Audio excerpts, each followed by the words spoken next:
Welcome to the first Self-Leadership Days podcast. It's a great pleasure to connect with you today. Thank you for your time and interest in this learning journey.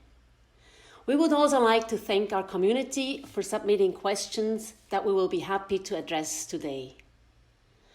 We believe in responsible leadership and therefore the name of our company, Responsible Leadership AG.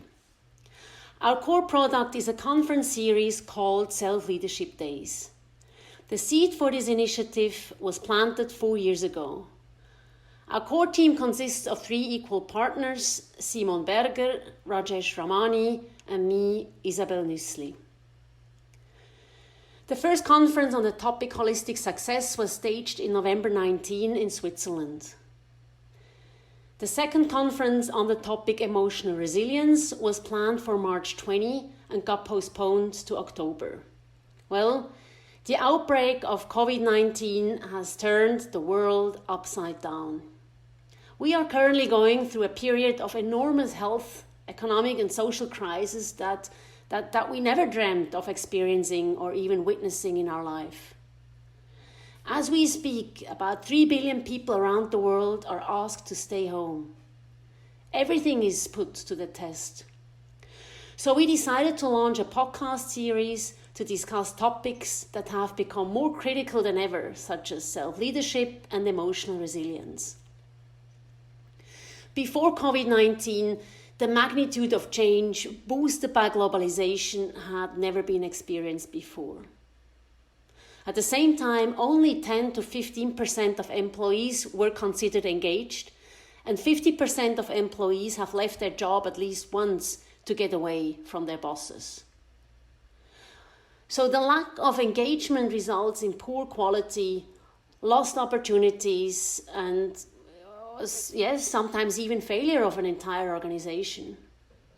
So when we realized this, we began to get a glimpse of something more profound behind the machinations of leadership that no systems of rules or processes can explain.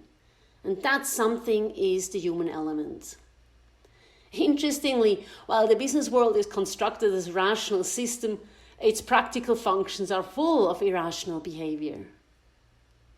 This was before COVID-19 and has gained momentum and importance since.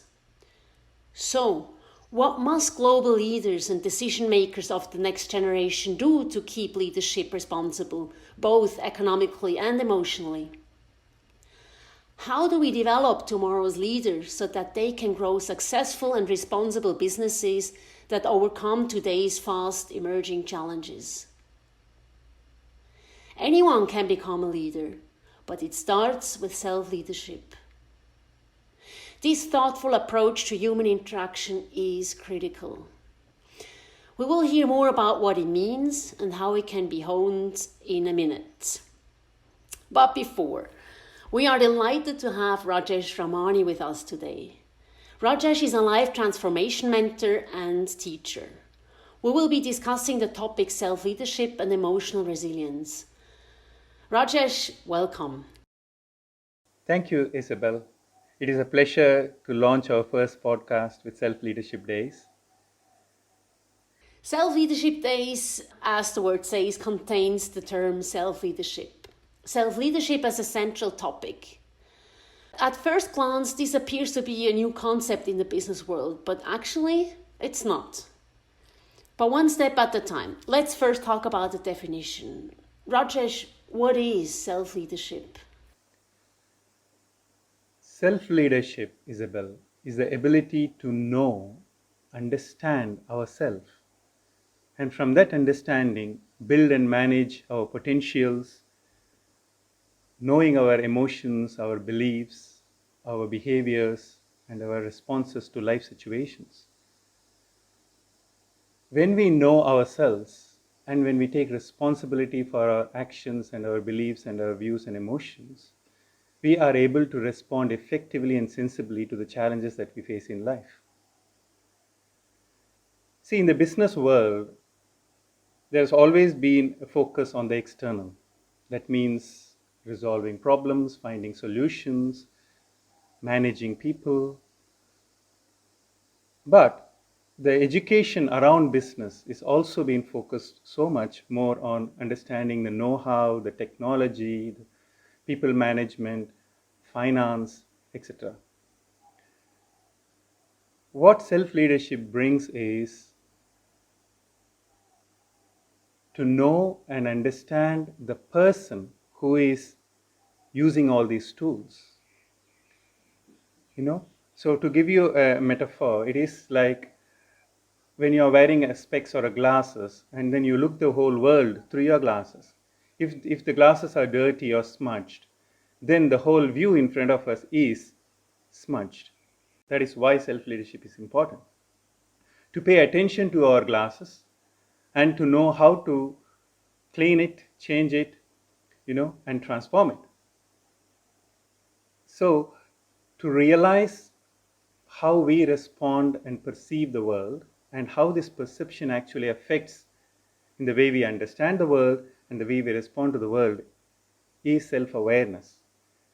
But when we add self-awareness with our goals and vision and with an inclination towards action, then it becomes self-leadership. Mastering the inner world, the world of our emotions, views, beliefs, helps us to understand the external world better and hence respond to it very well. When we take it in a leadership sense, self-leadership is quite essential when it comes to corporate governance, when it comes to risk management, when it comes to addressing change. So I think, in both a personal life and also in a professional life, cultivating self-leadership is quite essential. Yes, it's true. In business, it makes us feel good when we can use a common language, especially if we sound rational. Corporate governance, risk management, change, all great and widely used but rationally anchored keywords. But what about the implementation? For example, who ultimately implements change or handles risks? Often we ignore the last mile, people. You mentioned it, Rajesh. Human beings are the center. It starts with the individual. From what we've just learned, what self-leadership means, we conclude that it's not a new concept, is it? Of course, it is not a new concept. I would say the importance of self-leadership has been understated in the business world and the way we understand business itself. See, transformation of one's perceptions and behavior and one's actions through an intense introspection of oneself has been a very old concept. It's just that we need to apply this in the right areas for us to become more and more successful in whatever we endeavor in life. And also, most of us are focused, as I said earlier, on the outer world and trying to fix and understand the outer world. But the outer world is seen through our inner world. So it is essential that we understand our inner world and also the outer world, and we act accordingly. So it seems that we are predominantly focused on one side of the equation, fixing the outer world, as you just said. Many of us are fixers. Give me a problem, I'll find the solution. But let's be honest, we are not used to look inward. And when we do so, it's not comfortable, at least in the beginning. Why do we have such a, let's say, a strange relationship with our inner world? Self-observation has not been taught to us. Whenever we try looking into ourselves, we either been scared of what we see or we are scared of the questions that come up within us. And also in our society, starting from our childhood, our parents, or in our schools and in our education system, not many of us are taught to look into ourselves. And in many areas, even acknowledging one's emotions are seen as a taboo. And it's as though it is a weakness. So our focus has been driven only into the outer world. And we see problems outside and we have to fix them through our intellect and through our intelligence. But I believe true intelligence flowers only when we have an awareness of our inner world, and also we extend this awareness to our external world. We need to be trained in the skill of self-observation. And self-observation will eventually become self-awareness, and which will help us cultivate self-leadership. So, just to clarify, self leadership and self development sound similar, but they are not the same. There's a slight distinction. Can you please elaborate on how the two differ? Yes, Isabel. Self-development, I would put it in the context of learning new skills, new information, knowledge, or even changing one's behavior and approach towards life. But when it comes to self-leadership, it is much more deeper and profound in the sense that we focus on knowing oneself and taking responsibility for what we are and how we function in the world and what propels us from within, our emotions and our belief systems. And so when we look at ourselves from that view, we also bring about a deeper level of transformation, which is possible. So it is not just acquiring information and knowledge, but it is a deeper level transformation through the process of self-awareness. Self leadership, one might think that self leadership is applicable only to people in top management position. But the good news is no, not only. Rajesh, why is this concept beneficial to employees at all levels? And furthermore, why is it not only important for individuals but for organization as a whole? Yeah, it is true. It is applicable to people at all levels, in all areas of life. And it is an universal concept that we all need to understand and master. Everyone dons a role of a leader in one area or other of life. Everyone is a leader. Either it could be the roles that we take up, the roles in our team, in a particular project, in our organization, or even roles in your family. And most importantly, everyone leads one's own goals and one's own dream to achieve their potential. So we are leaders in that concept of our own destiny. You know, what I would say is anyone who is willing to transform oneself and help the transformation of people around them or the organization to which they are connected, they are ready for self-leadership. It's not necessarily top management. It's not necessarily when you start working as a leader of a team. At every stage in one's growth in life, self-leadership plays an important role. When you look at an organization itself, organization is a group of individuals coming together to create a common business objective, and this objective brings a pooling of resources, physical, non-physical, mental, emotional, all of them together. So the organization actually is a reflection of the culture, values, and beliefs of the people who comprise it. So self-leadership for an organization is a collective thinking and collective self-observation of how the organization functions, what is its purpose, what are our goals, how do we respond to challenges, how do we understand change, how do we respond to the problems within us as a group. So self-leadership actually, if it is practiced in an organization, creates an atmosphere of self-awareness and an atmosphere and a courage for self-inquiry and, as we discussed earlier, self-management itself. Yeah, makes sense. We've just discussed how self leadership enormously benefits the work life, and you already shed light a bit on my next question. In what way does it benefit the personal life as well? See, we cannot separate the personal life from our work life. They are all intermingled and interconnected.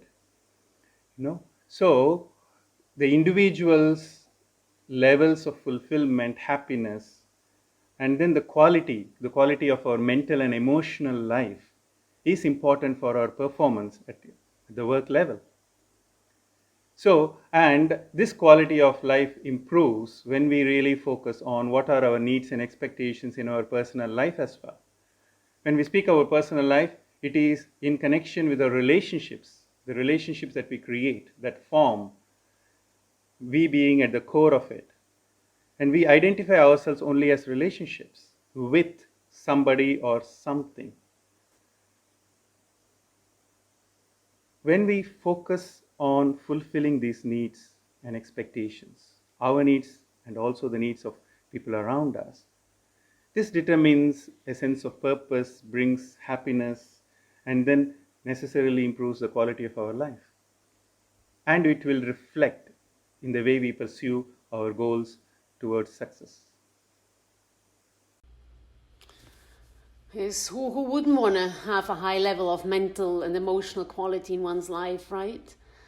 But let's look at reality. For example, at the dynamic in business. Most managers, and I'm intentionally using the term manager, most managers are super busy, rushing from one meeting to the next, troubleshooting issues as they come up, making sure that targets are met and that productivity is on track. There's no time, supposedly, to check in with oneself. How much time and effort does self-leadership demand? See, time depends on what we prioritize in life. When we prioritize self-leadership as an essential habit in our life, which actually makes or breaks our success and our fulfillment, then we will find time. We always find time for things that we love, that we really like, that really gives us a particular benefit. So I think, self-leadership is just a new habit to be cultivated. And initially, yes, it requires time, effort, and practice. But slowly, it becomes automatic. The ability to know what is happening in me and how I function in the world will become automatic, and it will become second nature. The excuse that, I'm too busy working that I cannot focus on these aspects is not a good excuse. It doesn't work. It is like saying, going back to our earlier example, it is like saying I'm too busy to clean my glasses and I would rather continue to look at the world with the same dirty glasses. Doesn't sell. It doesn't work. Yes, I'm, I'm too busy to tie my shoelaces because I need to keep running. Exactly. Also there is the old story of a woodcutter, whose productivity decreases day by day by day. And then he is so confused about that and he goes to his boss and he says like, I don't know why. The first day I cut 10 trees, now I'm cutting only 4 trees, but I'm working really hard. And then his boss says like, when was the last time you sharpened your axe? In this context, the axe is not a literal axe, but it is our own self. It is our own emotions, views, beliefs, our own self. So that is where self-leadership comes, and that is why it is absolutely important. So then, what are likely consequences if someone keeps looking at the world with, to use your example, with smudged glasses, or keep running with open shoelaces? Meaning, what are the consequences of neglecting to spend time on self-leadership? Why would someone not take the time? Maybe because we think it can't be measured, but it can, right? How would you describe the measurement of lack of self-leadership? See, self-leadership is like looking into a mirror. It basically shows yourself. We can't run away from ourselves. Actually, I think it is an opportunity to better oneself. It is an opportunity to look into ourselves, look at the flaws, look at what we actually are, and then transform what we are so that we become better individuals, so that we become better organizations capable of achieving our true potential. The consequences of neglecting self-leadership, I would say the first thing is a lack of clarity. When things go very well, we are all happy and going very well with it. But when things don't go the way we expect them to be, then we lose track of what is happening. And since we don't know how to look into ourselves, we have poor judgment of the world around us. We have poor relationships, then which leads to poor decision making, or we overreact or underreact to challenges in life. And when it is an organization, a group of individuals, then we create a toxic work culture, and employee engagement is really impacted in a bad way, and productivity suffers. When we look at measurement of this, there was a 2017 study, you already touched upon it earlier. About 50% of employees leave their jobs only to get away from their bosses. And that is a big number when we look at it. And then when we say bosses, it is not just the bosses, it is the behavior, the culture, it is the way leadership functions, it is the way organizations function. So that's what it reflects. And also the study that 10 to 15% of employees, or only 10 to 15% of employees fit the definition of an engaged employee. And that's a huge loss in terms of productivity, in terms of focus. And monetarily, if you look at it, the potential losses in productivity they have concluded could be around more than 7 trillion US dollars.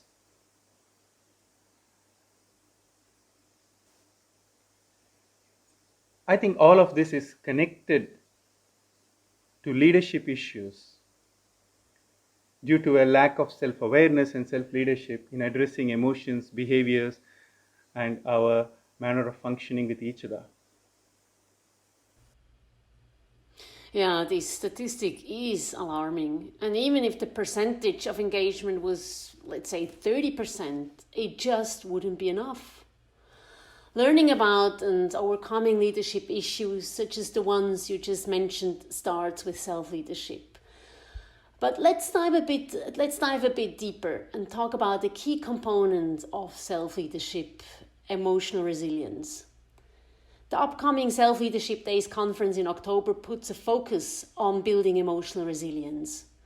Almost ironically, this was the core topic of the March conference that we needed to postpone. Ironically, because emotional resilience is vital to navigate the current crisis. But before we move on to why it's so critical, let's start with its definition. What is emotional resilience? Practicing self-leadership automatically strengthens our emotional resilience because one cannot exist without the other. When we practice self-awareness and through that self-leadership, automatically there is an inner strength that we gain. And then we have a better clarity about ourselves and also the external challenges that we face. And emotional resilience is the way we respond to challenges that we face in life, and particularly emotional challenges. I would also say it is the ability to bounce back from a negative experience. How fast can we bounce back? And also bouncing back by keeping our form and being in this calm, collected place. Is it possible for us to do that? It is not the extreme where people say I should not be touched by anything and I will not experience any emotions. No, it is not that. It is the ability to allow the emotions to flow through you and learn from it and then get clarity at the end of the exercise. That clarity will lead to a productive action. So emotional resilience eventually will end in right action or productive action. It is also about not being caught up in the past. Emotional resilience gives us the courage to look at the present situation and act on it. And it is basically to build one's courage, the vulnerability, and the trust within us. We all have a tendency, to get carried away. We get carried away by our emotions, be it excitement, be it fear, be it hurts. We either try to be too positive or we get stuck in too much of worrying. We either are caught up in denial or we blow up things into bigger issues than they are. Emotional resilience brings a sense of balance, the ability to see the issue as it is and respond to it. In a work context, resilience manifests as the adaptability to change. Whether it is a change internally within us or a change of situations and the challenges that we face outside. Whether a change was expected or it is unexpected. And it also gives us a strength to see a wider perspective. Whenever we are challenged by life, by design, we would shrink and have a smaller perspective based on survival. The survival mechanism kicks in. But this practice of self-leadership and emotional resilience actually helps us to keep ourselves open and look at a bigger picture and function from that.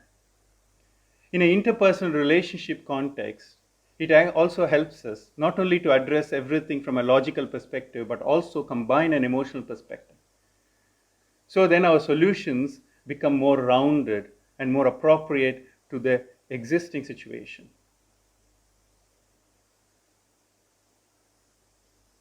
Our actions are also determined by our emotions, naturally. If we have a mastery over our emotions, then our actions are also balanced actions.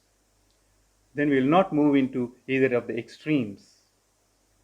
When we function from either of the extremes, then we are either stressed out, burnt out, or we lose initiative, we are too relaxed to function and take any decisions. Right action arises from a resilient mind. And this is important for us to remember.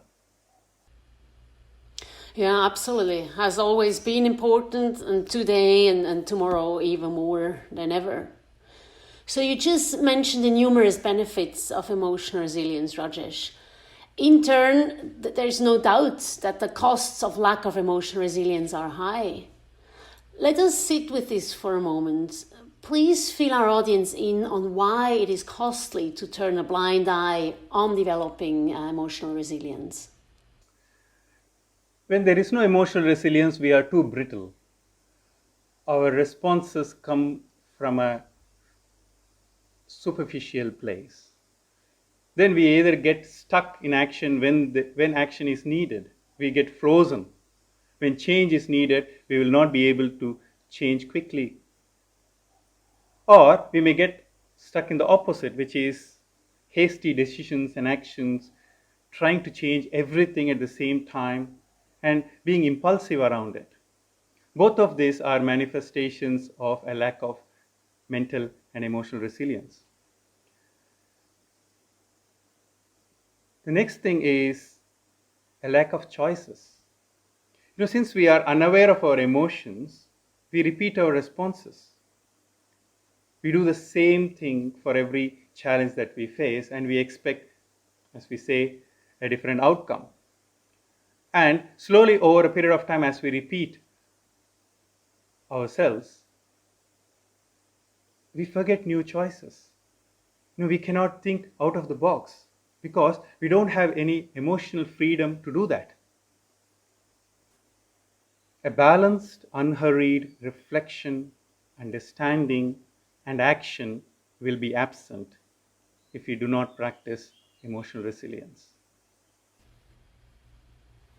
Agree. Yeah. Don't we all want to seize the present situation with greater clarity and flexibility? But this sounds especially difficult in the current time of increased uncertainty. So we have been going through an unprecedented health and economic crisis in the past few weeks and even months across the globe. COVID-19 has turned our world upside down. Nobody was prepared. how the cultivation of emotional resilience have helped us better navigate through this crisis, both as individuals and as organizations.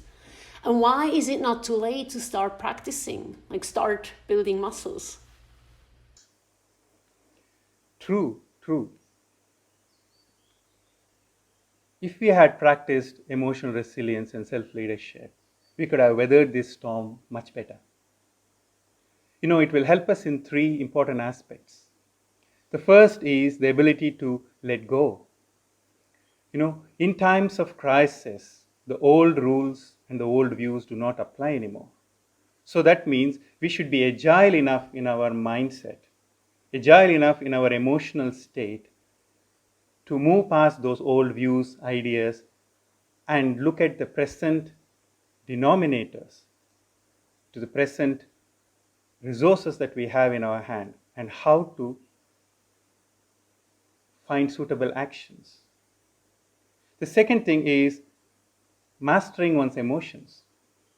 Emotions are more powerful than we believe them to be. Emotions create our moods, emotions affect our thinking process, it affects the choices that we have in front of us, it also affects the way we look at ourselves and the world. So, not being stuck in our emotions will really help us to flow forward in our thinking process as well. So, mastering emotions or emotional resilience helps us to be calm and collected in this time of crisis. The third and most important is the ability to regroup, to come together and to act as a collective when it is actually essential to do so. And this doesn't come one day out of the blue. It comes with practice. For example, the emergency drills that we practice in a factory or in an aircraft, this practice actually helps us to work together in moments of crisis and to function together and work towards a common goal. So similarly, emotional resilience is a practice that we cultivate. It doesn't happen in one day. The questions we have to ask ourselves is, when we had past challenges, how did we respond together? Have we created resilient individuals, a resilient team, and a resilient organization? The presence or absence of emotional resilience will reflect in an organization's culture and values in times of crisis. It's a nice metaphor you use in the beginning, to weather the storm and become storm-proof. The ultimate goal is that we don't just learn to survive, but also to thrive, right? So all of us are or will be affected by this crisis in one way or the other. And we all know, or at least sense, that there is, how shall we say, no way of going back to business as usual once this crisis is over. But are we really ready to reinvent ourselves? How can we get best equipped? Now, as you say, Isabelle, business as usual is over. So it's not a question of are we ready to reinvent, but it is our prerogative to reinvent ourselves. It is quite important for us to reinvent. But firstly, we have to look at what do we learn from this crisis? What does it show? I would say it shows that we are more interrelated than we thought we were. We all knew that it was a globalized world, but such a crisis brought it out into the open, how interrelated we are. And secondly, we understand that emotions affect our economy as much as a supply chain disruption affects it. Because emotions do travel around in this world because we are interrelated. Somebody being scared somewhere in New York affects every other person around the world. And thirdly, we need to understand the importance of relationship and trust that has come to the fore. And these are times when people are scrambling to find trustful people and trustful relationships so that we can work together, so that it is possible for us to get out of this together. So, if we need to equip ourselves, I would say we need to focus on a few points. The first one is we need to question our priorities. What are my needs? What is my purpose? What is my vision? Be it an individual or as an organization. And secondly, we need to look into our values. Where are our values? How have we been functioning? And how should we function as we move forward? Should we be self-centered, or should we function encompassing others' well-being as well? Only when we function with others' well-being in our mind as well, when a moment of crisis arises, there will be someone else to respond to our troubles, and we can actually work together. Thirdly, we need to address our ability and willingness to support each other. This happens by forging strong relationships in all contexts, being an individual or as an organization.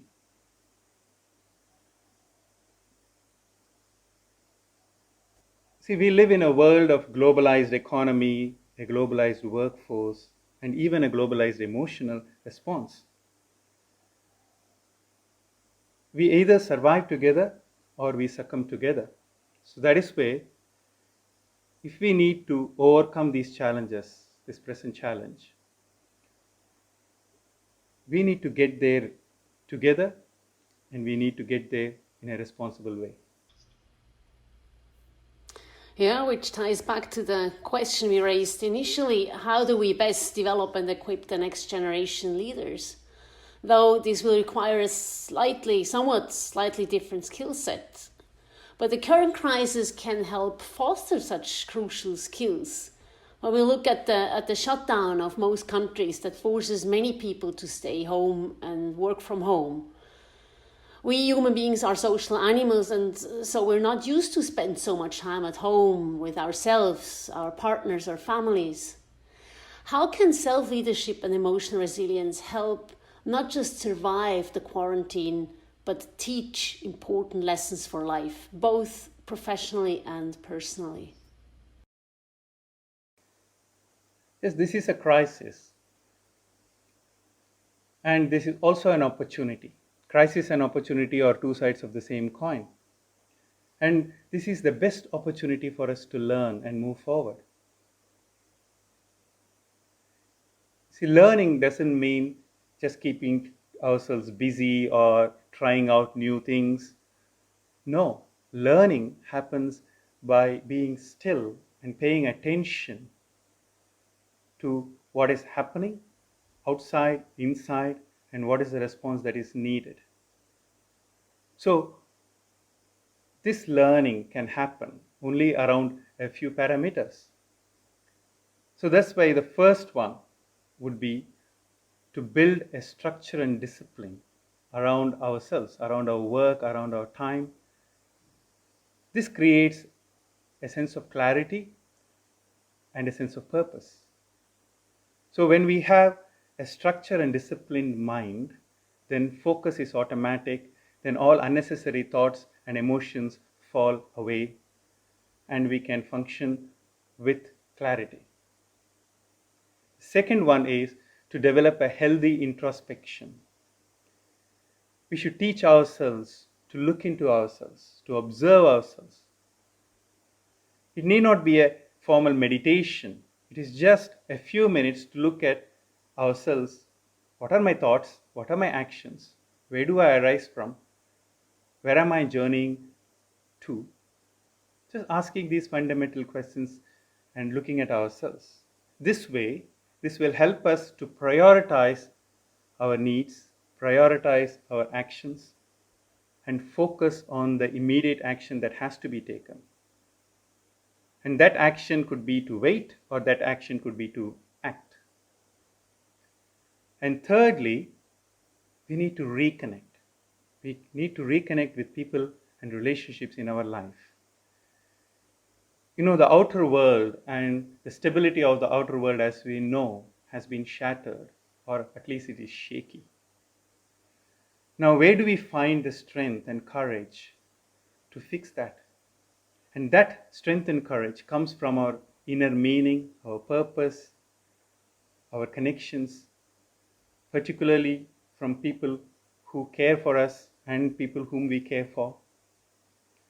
So, strengthening these relationships and purpose and meaning of our life brings us inner strength and courage to handle these situations and come out successful. Yeah, absolutely, absolutely, Rajesh. The interconnectedness of the world has shown its weaknesses, but it has also shown and will continue to show its strength. Human connections are critical since they deeply impact us and with it have the power to change the world. Well, with such powerful words, we're approaching the end of our podcast. Thank you, Rajesh, very much for these wise thoughts and clear statements. Thank you, Isabel. Thank you. I agree with you completely on the interconnected nature of things. And when we recognize this interconnected nature of our behavior, of our interdependence in this world, it brings us tremendous faith. It restores faith in ourselves and it restores faith in the collective. And this faith will be the propelling force to move us forward and take us forward. Speaking about the collective, thank you also, dear audience, for your time and your interest. We truly hope you've enjoyed embarking on this journey with us. It is important to learn to enjoy the ride towards improved self-leadership.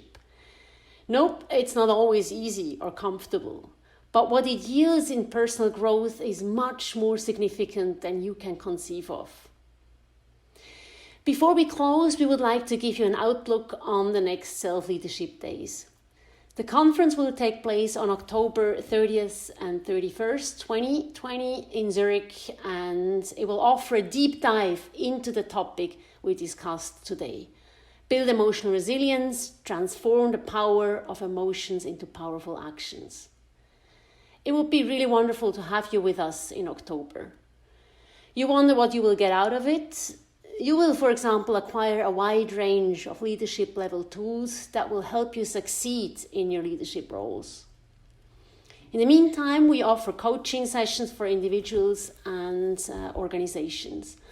And concurrently, we're building a platform that includes an international network of like-minded people. If you're interested, feel free to contact us at info@selfleadershipdays.com.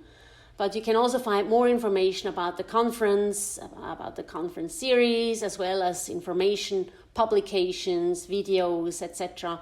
on self-leadership on our website, selfleadershipdays.com. Now, we wish you from our heart all the best, good health and a sane mind. Stay safe and take care of yourself and the people around you. Thank you and goodbye.